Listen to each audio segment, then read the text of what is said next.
और देहरादून से बड़ी खबर, जहां कुट्टू का आटा खाने से 200 से ज्यादा लोग फूड पॉइजनिंग के शिकार हुए।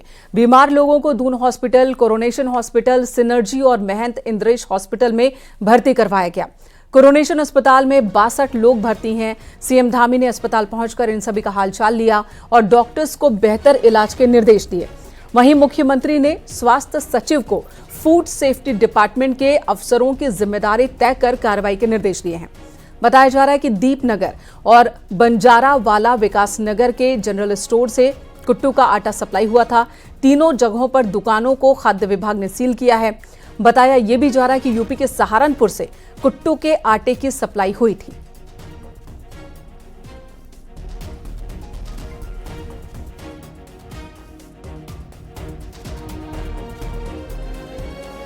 कुट्टू का आटा सहारनपुर से यहाँ सप्लाई हुआ था और एक जगह से कई दुकानों में भी सप्लाई हुआ और जहाँ भी जांच की गई उसी दुकान से आटा खाने के कारण से या उस संबंधित आटे के कारण से लोगों को यहाँ पर ये तकलीफ हुई है और सभी लगभग 66 लोग यहाँ पर और 44 लोग दून हॉस्पिटल में हैं और सभी को अच्छा इलाज मिल रहा है। सब इलाज की सही व्यवस्था है, लेकिन इसमें एक तो वो दुकान सील कर दी गई है जहाँ से आटा सप्लाई हुआ है या और जिन दुकानों पर भी ये आटा गया है, जिन स्टोर पर भी गया है, वहाँ भी सूचना कर दी गई है। उन सभी के खिलाफ कार्रवाई हो रही है और जो स्वास्थ्य सचिव को भी निर्देश दिए गए हैं, खाद्य सचिव को भी, जो भी इस पूरे प्रकरण में जिनके कारण से ये लापरवाही हुई है, जांच करने के बाद उनके खिलाफ भी कठोर कार्रवाई की जाए। जहां तक इस आटे की सप्लाई का प्रश्न है, जो प्राथमिक जांच के बाद सामने आया है कि ये सहारनपुर से इसकी सप्लाई हुई थी और यहाँ जिस डिस्ट्रीब्यूटर को दिया गया था और उस डिस्ट्रीब्यूटर के जरिए जिन जिन दुकानों पर गया था उन सभी दुकानों को सील कर दिया गया है। इनके विरुद्ध एफआईआर दर्ज की जा रही है। वहीं हरिद्वार में भी कुट्टू का आटा खाने से 25 से ज्यादा लोग बीमार हो गए। लक्सर के खेड़ी कला निरंजनपुर गांव के लोग बीमार हुए, जिन्हें अस्पताल में भर्ती करवाया गया। वहीं कुछ गंभीर लोगों को हायर सेंटर रेफर किया गया है। मरीज और उनके परिजनों का कहना है कि गांव की ही दुकान से कुट्टू का आटा लिया गया था, जिसे खाने के बाद उनकी तबीयत बिगड़ गई। खाद्य सुरक्षा विभाग के अधिकारी दुकानों से सैंपल इकट्ठा कर जांच की बात कह रहे हैं। एक ही क्षेत्र में हुई फूड पॉइजनिंग के बाद मरीजों के परिजनों और स्थानीय लोगों में दहशत बनी हुई है।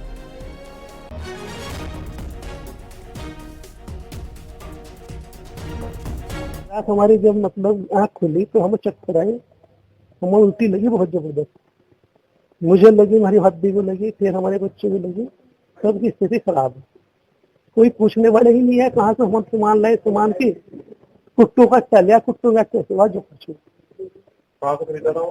ये गाँव में से खरीदा था। हम ना, हमारा वर्ष था कल, तो हम ना अपने पड़ोस में ही जो किराने की शॉप है ना, वहाँ से कुट्टू का आटा लेके आए थे और हमने 7:30 सवा 7 बजे तक खाना खा लिया था और हमारी 9 बजे के आसपास तबीयत खराब होनी शुरू हुई।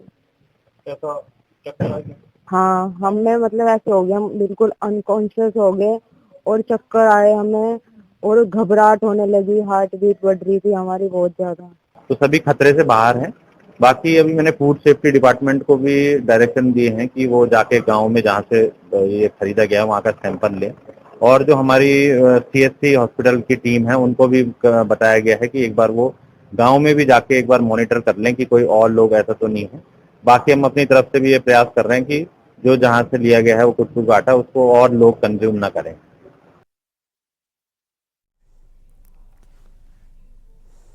और इस वक्त सुनील नवप्रभात देहरादून से हमारे साथ जुड़ गए हैं। पुलकित शुक्ला हरिद्वार से हमारे साथ मौजूद हैं। सुनील, जो खबरें आ रही है बहुत दहशत वाली है।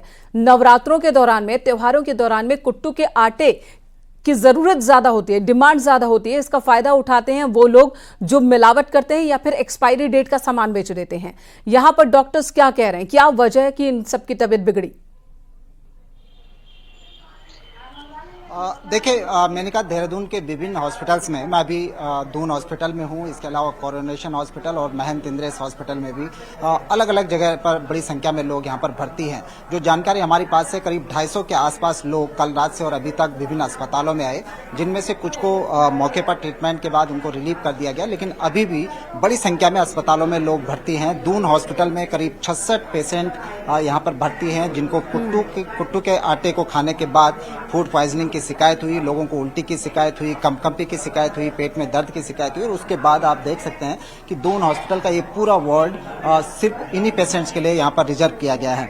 इसी तरह से कोरोनेशन हॉस्पिटल जो इसी से करीब 4 किलोमीटर आगे है, कोरोनेशन हॉस्पिटल में भी करीब 44 लोग यहाँ पर एडमिट किए गए हैं। मुख्यमंत्री पुष्कर सिंह धामी ने इन तमाम अस्पतालों का दौरा किया, स्वास्थ्य मंत्री ने अस्पतालों का दौरा किया। इसके अलावा स्वास्थ्य सचिव और कमिश्नर भी अपने अपने लेवल पर अस्पतालों में जाकर जो पेशेंट्स हैं उनका हालचाल जान रहे हैं। शुरुआती जांच में जो बात सामने आई है कि ये पूरा देहरादून में जो पूरा कुट्टू का आटा जो सप्लाई हुआ वो सहारनपुर की एक फर्म से सप्लाई किया गया। जी बिल्कुल, लौटेंगे सुनील आपके पास, इस पर आगे भी जांच की भी बात करेंगे, लेकिन फिलहाल देखिए देहरादून में ही अकेले कितने सारे अस्पतालों में मरीजों को ले जाना पड़ा क्योंकि इतनी बड़ी तादाद में लोग बीमार पड़ने लगे कुट्टू का आटा सेवन करने के बाद। वहीं हरिद्वार में भी 25 से ज्यादा लोग बीमार हुए हैं और वहां पर भी वजह है कुट्टू का आटा। पुलकित आपके पास आती हूं, यहाँ पर डॉक्टर्स क्या कह रहे हैं, इन सब की तबीयत कैसी है, कितनी गंभीर है और आटा क्या जहरीला हो चुका था, एक्सपायर्ड था या मिलावटी था, इस बारे में कुछ बता पा रहे हैं क्या डॉक्टर? जी देखिए, डॉक्टर जो है वो जो भी मरीज है उनके इलाज में अभी जुटे हुए हैं। कल रात से जब लोगों की तबीयत बिगड़नी शुरू हुई, लगभग एक ही स्पेसिफिक क्षेत्र का ये मामला है, लक्सर के निरंजनपुर और खेड़ी कला गांव में आसपास की दुकानों से गांव के जो कंज्यूमर है उन्होंने आटा खरीदा और रात में 9 से 10 बजे अलग अलग परिवार के अलग अलग लोगों की तबीयत जब बिगड़नी शुरू हुई तो उनको अस्पताल में ले जाया गया। अस्पताल में लक्सर के जो सरकारी अस्पताल है और जो प्राइवेट अस्पताल है, अलग अलग अस्पताल में उनको ले जाया गया। डॉक्टरों ने उनका इलाज शुरू किया और जो सभी की जो शिकायतें थी वो शिकायतें एक जैसी थी, जैसे कि उल्टी आना, पेट में दर्द होना, चक्कर आना, इस तरह की सभी की एक जैसी शिकायतें थी। अभी प्रारंभिक तौर पर जो डॉक्टर कह पा रहे हैं वो कह रहे हैं कि जो लक्षण है ये फूड पॉइजनिंग के ही नजर आ रहे हैं और बाकी इसके अलावा जो मरीज है वो एक ही बात कह रहे हैं कि कुट्टू का आटा खरीदा गया था, कुट्टू का आटा खरीदने के बाद उसकी रोटियां बनाकर खाई गई और उसको खाने के बाद ही जो है सभी की तबीयत बिगड़ी है। तो सबका जो बिल्कुल एक जैसे लक्षण है वो नजर आ रहे हैं। उसके बाद में जो अस्पताल है उसमें मरीजों का इलाज चल रहा है और जो प्रशासनिक अधिकारी हैं वो भी इसके बाद में हरकत में आए हुए हैं। एसडीएम ने लक्सर के अस्पताल में पहुंचकर जो है मरीजों से बातचीत की है और अब जो प्रशासन के अधिकारी जो हरकत में आए हैं उसके बाद जांच के लिए भी रवाना हुए हैं। जिस जगह से ये दुकान से आटा तो त्योहारों पर कुट्टू के आटे का सेवन किया जाता है, लेकिन ऐसे में सचेत रहने की बहुत जरूरत है क्योंकि जानकार भी कहते हैं कि कुट्टू का आटा बहुत जल्दी खराब हो जाता है जब भी वो हवा से कांटेक्ट में आता है और बहुत एक्सपायर्ड चीजें बिकती हैं त्योहारों के सीजन में क्योंकि उनकी डिमांड ज्यादा होती है। सुनील आपका बहुत बहुत धन्यवाद, पुलकित आपका भी बहुत बहुत शुक्रिया। अगली खबर का रुख कर लेते हैं। बरेली में सीएम पुष्कर सिंह धामी, उत्तराखंड में यूसीसी लागू करने पर सीएम धामी को सम्मानित किया जा रहा है और इसके लिए वो बरेली पहुंचे जहां पर एक कार्यक्रम का आयोजन था बाकायदा, जहां पर उन्हें आमंत्रित किया गया था। उत्तराखंड के मुख्यमंत्री पुष्कर सिंह धामी को सम्मानित करने के लिए बरेली में कार्यक्रम आयोजित किया गया। उत्तराखंड में यूसीसी लागू किए जाने को लेकर सीएम धामी का सम्मान। मंच पर आप मुख्यमंत्री पुष्कर सिंह धामी को देख रहे हैं। हानि के बुरा भागों के चक्कर में हमेशा उनको टालती आई, उनसे बचती आई और जनहित के मुद्दों को दरकिनार करती आई। चाहे वो कश्मीर से निर्णय लिए गए हैं जिन्हें पहले की सरकारों ने केवल और केवल राजनीतिक लाभ, हानि के बुरा भागों के चक्कर में हमेशा उनको टालती आई, उनसे बचती आई और जनहित के मुद्दों को दरकिनार करती आई। चाहे वो कश्मीर से धारा 370 का अंत करना हो, 3 तलाक जैसा, जिसके बारे में अभी हमारे मंत्री अरुण जी कह रहे थे, 3 तलाक जैसी कुप्रथा को समाप्त करना हो, नागरिक संशोधन कानून अर्थात सीए का कानून लागू करना हो या हम सब के आराध्य देव भगवान श्री रामचंद्र जी का अयोध्या में भव्य और दिव्य मंदिर का निर्माण करना हो। भाइयों बहनों, ये सभी ऐतिहासिक निर्णय आदरणीय प्रधानमंत्री जी के दृढ़ संकल्प के कारण संभव हो पाए। आदरणीय प्रधानमंत्री जी के कार्यों से प्रेरणा लेते हुए हमने भी उत्तराखंड में समान नागरिक संहिता लागू करने का ऐतिहासिक कदम उठाया। हमने अनुभव किया कि समाज में कुछ समुदाय के लिए अलग अलग व्यक्तिगत कानूनों के कारण भेदभाव, असमानता और अन्याय की स्थिति है, जिसके बारे में कटारिया जी कहते समरसता, ममता, ये कोसों दूर हो रही थी। समान नागरिक संहिता का उद्देश्य इन्हीं भेदभावों को समाप्त कर राज्य के सभी नागरिकों के लिए एक समान व्यवस्था, एक समान कानून सुनिश्चित करना है और यूसीसी के लागू होने से न केवल राज्य के सभी नागरिकों को समान अधिकार प्राप्त हुए हैं, बल्कि प्रदेश में महिला सशक्तिकरण के एक नए युग की भी शुरुआत हुई है। और मैं इसमें कहने में मुझे कोई संकोच नहीं है कि ये देश के अंदर जो हमारी 50% आबादी मातृशक्ति है, 50% आबादी का 100% का कानून कोई कानून है तो समान नागरिक संहिता का कानून है। यूसीसी के माध्यम से उत्तराखंड की मुस्लिम बहन बेटियों को अब बहुत सारी कुरीतियों का सामना नहीं करना पड़ेगा, हलाला का सामना नहीं करना पड़ेगा, इज्जत का सामना नहीं करना पड़ेगा, बहु विवाह, बाल विवाह और 3 तलाक जैसी कुरीतियों से उनको मुक्ति मिली है। इसके साथ ही यूसीसी लागू होने के उपरांत अब किसी भी महिला को उत्तराधिकार या संपत्ति के अधिकार में भी भेदभाव का सामना भी नहीं करना पड़ेगा। इतना ही नहीं, समान नागरिक संहिता से न्यायिक प्रक्रिया भी सरल होगी, आसान होगी और तेज होगी। बहुत सारे जो मामले आज न्यायालयों में भी आज विचाराधीन है, उन सब पर भी निर्णय की प्रक्रिया और तेज गति से आगे बढ़ेगी, जिससे अनावश्यक रूप से मुकदमों में भी कमी आएगी और न्यायपालिका का बोझ भी कम पड़ेगा। भाइयों बहनों, ये कानून कोई सामान्य कानून नहीं है, बल्कि उन लाखों महिलाओं के अधिकारों का एक सशक्त सुरक्षा कवच है जो बरसों से समानता की प्रतीक्षा कर रही थी।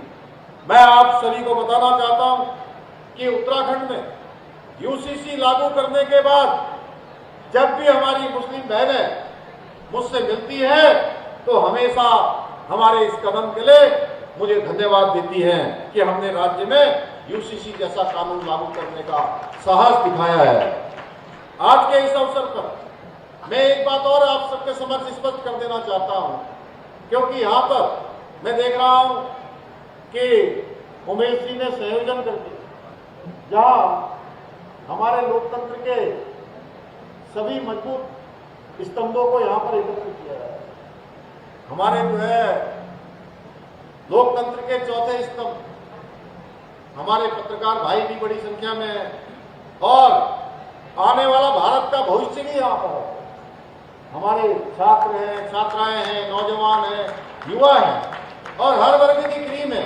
मैं कहूँ कि कोई वर्ग ऐसा अछूता नहीं है जो मुझे यहाँ पर दिखाई नहीं दे रहा, क्योंकि मैं बरेली के भी बहुत सारे लोगों को व्यक्तिगत रूप से जानता हूँ, क्योंकि बचपन से बरेली एक ऐसा शहर हुआ करता था जहाँ हम जो है सबसे पहले कहीं पहुंचते थे तो बरेली पहुंचते थे। तो इसलिए भाइयों बहनों, मैं आपसे कहना चाहता हूं और ये स्पष्ट भी करना चाहता हूं कि समान नागरिक संहिता किसी धर्म, किसी पंथ के खिलाफ नहीं है, बल्कि समाज की कुप्रथाओं को मिटाकर सभी नागरिकों के बीच समानता से समरसता स्थापित करने का एक संवैधानिक उपाय है। इस कानून के माध्यम से किसी भी धर्म की मूल मान्यताओं और प्रथाओं को बदला नहीं गया है, केवल और केवल कुप्रथाओं को दूर किया गया है।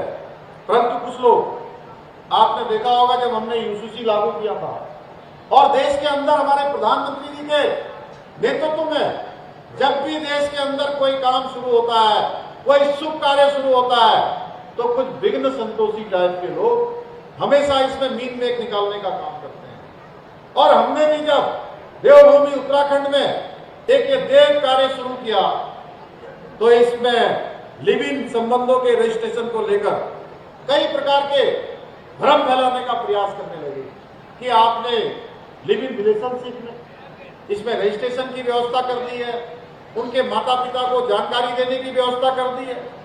भाइयों बहनों, मैं ये कहना चाहता हूं कि इसके पीछे हमारा एक ही मंतव्य है कि हमारी बहन बेटियों की सुरक्षा सुनिश्चित करना। उन माता पिता को देखिए, आप जिनके बेटे या बेटियां लिव इन रिलेशनशिप में रहते हैं लेकिन माता पिता को पता नहीं होता है कि हमारे बेटे और बेटियां कहाँ रह रहे हैं, प्रशासन को भी कोई जानकारी नहीं होती है और उसके कारण से बहुत बार उनमें साथ में रहते रहते कई बार अच्छे संबंध होते हैं और धीरे धीरे वो संबंध खराब हो जाते हैं। संबंध खराब होने के कारण से आपस में हिंसा होती है, हत्याएं होती हैं, कोर्ट कचहरी, मुकदमाबाजी, इस प्रकार की चीजें बहुत सारे प्रकरणों में आई हैं। और मैं आपको याद दिलाऊं, इधर उत्तराखंड को आज नया मुख्य सचिव मिलेगा। शाम 5 बजे आनंद वर्धन मुख्य सचिव का पदभार ग्रहण करेंगे। आनंद 1992 बैच के IAS ऑफिसर हैं। वहीं आज मुख्य सचिव राधा रतूड़ी रिटायर हो रही हैं। राधा रतूड़ी को बतौर मुख्य सचिव 2 बार सेवा विस्तार मिला। 1 साल 53 दिन का उनका कार्यकाल रहा।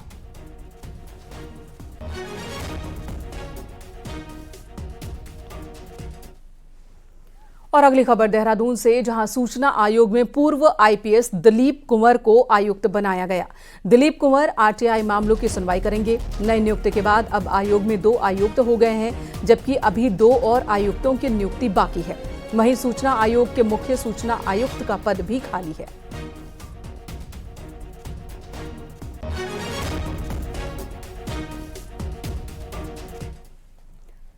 गूलर घाटी में राशन गोदाम में मिली गड़बड़ी के बाद खाद्य विभाग सवालों के घेरे में है। CM धामी ने पूरे मामले का संज्ञान लिया और अब जल्द ही प्रदेश भर में खाद्य गोदामों में एक्शन लिए जाएंगे।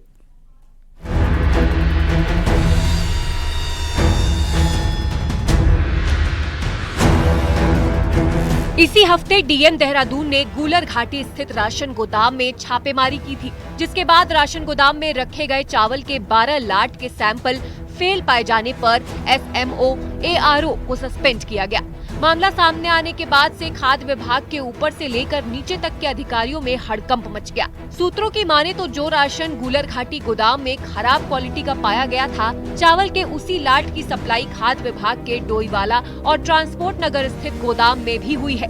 गूलर घाटी में एक्शन के बाद अब इन दोनों सेंटर में भी हड़कंप मचा हुआ है। DM देहरादून का कहना है कि उन सभी जगह की कार्रवाई की जाएगी जहां से इस तरह की शिकायत मिल रही है।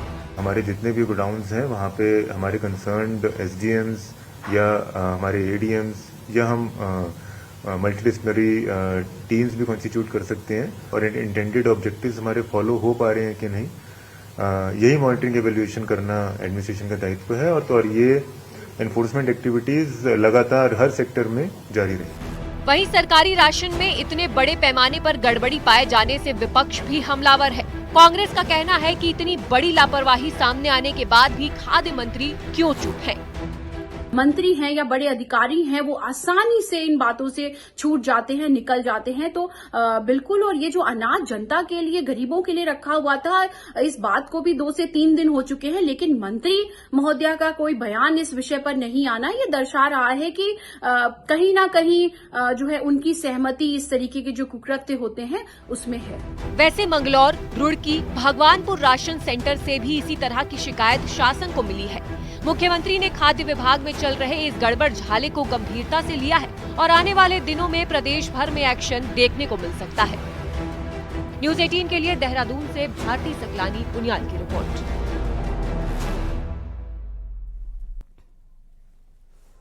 उधर हेमकुंड साहिब पैदल मार्ग पर भारी ग्लेशियर टूटकर आने की वजह से हर तरफ बर्फ ही बर्फ है। रामडोंगी के पास बीते दिनों बर्फबारी हुई, ग्लेशियर टूटकर रास्ते पर आ गया, जिसकी वजह से बर्फ की एक मोटी परत यहां जमी हुई है।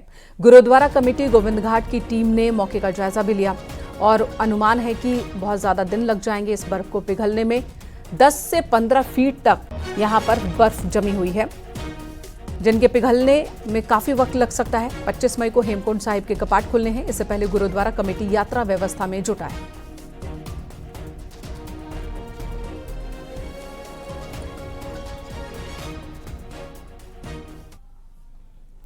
SDRF प्रदेश की अनछुई चोटियों पर फतह करने जा रहा है।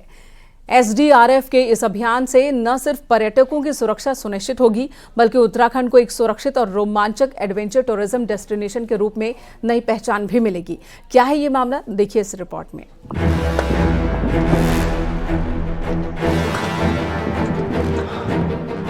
स्टेट डिजास्टर रिस्पांस फोर्स यानी कि SDRF का पहला 16 सदस्यों का दल उत्तरकाशी के निलोंग घाटी के अनक्लाइम पीक पर फतह करने जा रहा है। जिसके लिए शासन से भी मंजूरी मिल चुकी है। इस अभियान को एडवेंचर टूरिज्म को और भी सुरक्षित बनाने के लिए नई पहल के तौर पर माना जा रहा है। इस अभियान में प्रदेश की कई अनछुई चोटियों और दुर्गम पहाड़ियों को एसडीआरएफ की टीम फतेह करेगी।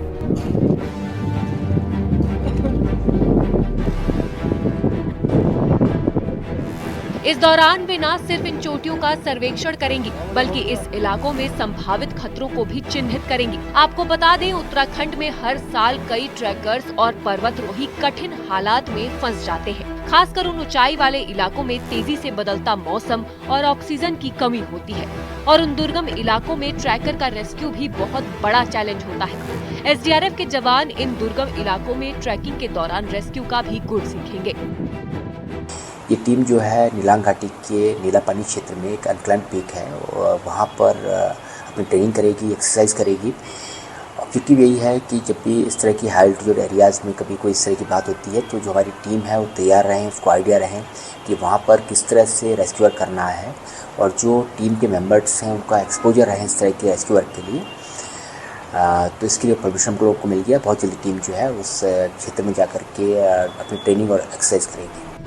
इस पहल से एडवेंचर टूरिज्म को एक नया आयाम मिलेगा। अब पर्यटकों को ज्यादा सुरक्षित और एक्सपर्ट गाइडेंस के साथ एडवेंचर का भी मौका मिलेगा।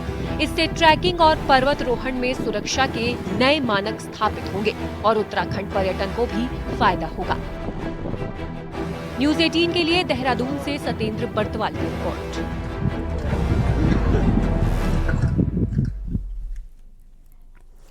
उत्तरकाशी की बड़कोट पुलिस ने स्मैक तस्कर मिराज उर्फ भाभी को गिरफ्तार किया है। बड़कोट पुलिस ने देहरादून सहसपुर से आरोपी की गिरफ्तारी की।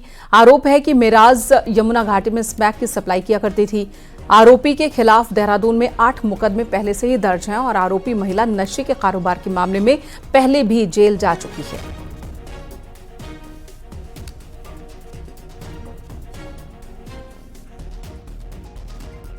तो ये जो महिला है, गिरफ्तार अभियुक्ता है, इसके संपर्क में इस क्षेत्र के काफ़ी लोग थे और इसके द्वारा ही जो है इस क्षेत्र में, विशेषकर बड़कोट पुरोला क्षेत्र में तस्करी की जाती थी, ऐसा प्रकाश में आया था।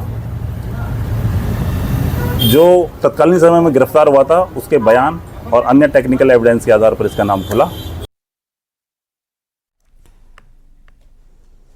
इधर बद्रीनाथ धाम के कपाट खुलने की तैयारियां तेज हो गई है। वहीं नवरात्र में जोशीमठ में मां दुर्गा की विशेष पूजा अर्चना हो रही है, जहां मां दुर्गा के भगवान बद्रीविशाल की सफल यात्रा की प्रार्थना की जा रही है मां दुर्गा से। वहीं 2 मई को आदि गुरु शंकराचार्य जी की डोली जोशीमठ से पांडुकेश्वर के लिए रवाना होगी।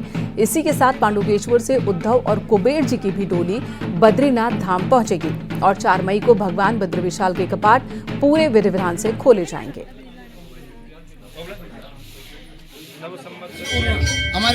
हमारे अंदर नई ऊर्जा का संचरण हो और उस ऊर्जा से हम भगवान बद्रीश्वर की भक्ति से भाव से युक्त होकर के भक्ति करें और उनकी सेवा में किसी प्रकार की कमी न रखें, और जिससे कि आने वाले श्रद्धालुओं को बड़े सुंदर तरीके से बद्रीनाथ जी के लिए पांडुकेश्वर जाएंगे। उद्धव जी और कुबेर जी से पांडुकेश्वर सबकी भेंट होगी। गद्दी के साथ कुबेर, गरुड़, रावल जी और तमाम भक्त जन बद्रीनाथ जी के लिए जाएंगे और तत्पश्चात ठीक मई का जो निश्चित समय बताया है 4 तारीख प्रभात की बेला में भगवान के कपाट खुल जाएंगे। बद्रीनाथ धाम में इस साल वेद पाठी की नियुक्ति हो सकती है। बद्रीनाथ धाम में सालों से वेद पाठी का पद खाली है और ऐसे में बद्रीनाथ केदारनाथ मंदिर समिति की ओर से सभी तैयारियां कर ली गई है। अब केवल इंटरव्यू होने बाकी है। बद्रीनाथ केदारनाथ मंदिर समिति के सीईओ विजय प्रसाद थपलियाल ने बताया कि धाम में वेद पाठी पद पर नियुक्ति की जानी है।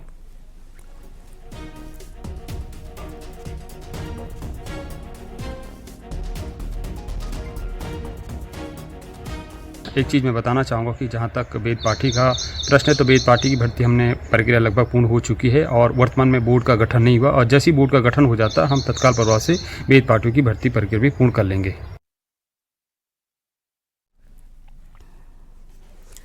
आज है चैत्र नवरात्र का दूसरा दिन। नवरात्रि के दूसरे दिन देवी दुर्गा के ब्रह्मचारिणी स्वरूप की पूजा अर्चना होती है। मां ब्रह्मचारिणी का स्वरूप अत्यंत पवित्र और दिव्य है। मां का वर्णन शास्त्रों में ऐसी देवी के रूप में है जो साधना और तपस्या की प्रेरणा देने वाली है। मान्यताओं के मुताबिक नवरात्रि के दूसरे दिन मां शैलपुत्री का पूजन करने से, ब्रह्मचारिणी का पूजन करने से मनचाहा वरदान मिलता है।